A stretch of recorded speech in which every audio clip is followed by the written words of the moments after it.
កំពង់ឆ្នាំងជាស្រុកកំណើតចំប៉ា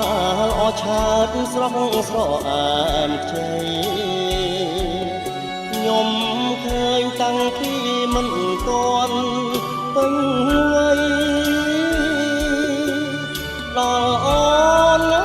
ដឹងក្តីរូបល្អដាច់គេខ្ញុំដើរច្រើនស្រុកទួងចិត្តទួងឆ្ងាយចំប៉ារៀងអាយមិនស្មើអូនទេរំដួលជើងភ្នំតាមមាត់ទន្លេ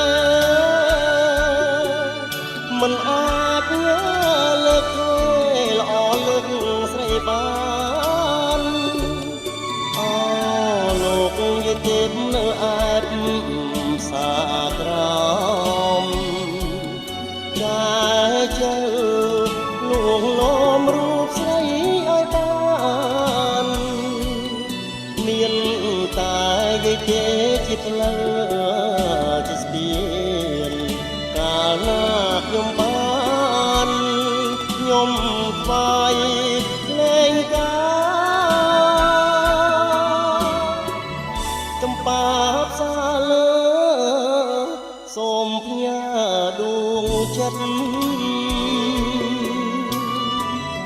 ញ៉ាទាំងជីវិតលងអស់សង្ខារស្រអែមជាបងកែវកុំដងសារួបរួមស្នេហា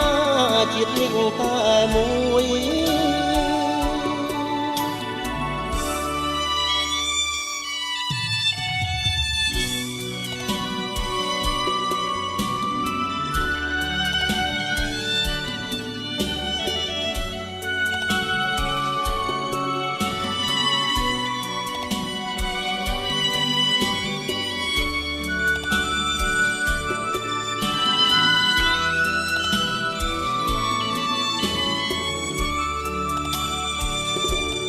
អូ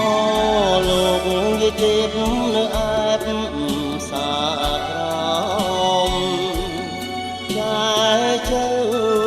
លួងលោមរូបស្រីឲ្យបានមានតែយាយទេជាផ្លូវជាស្ពានកាលណាខ្ញុំបានខ្ញុំថ្វាយលេងកាចំប៉ា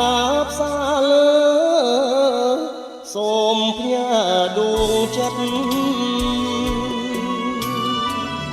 ញ៉ាទាំងជីវិតលូអស់សង្ខារស្រអែមមានបងកៅគុំដងសារួបរួមស្នេហាជាតិនេះតែមួយ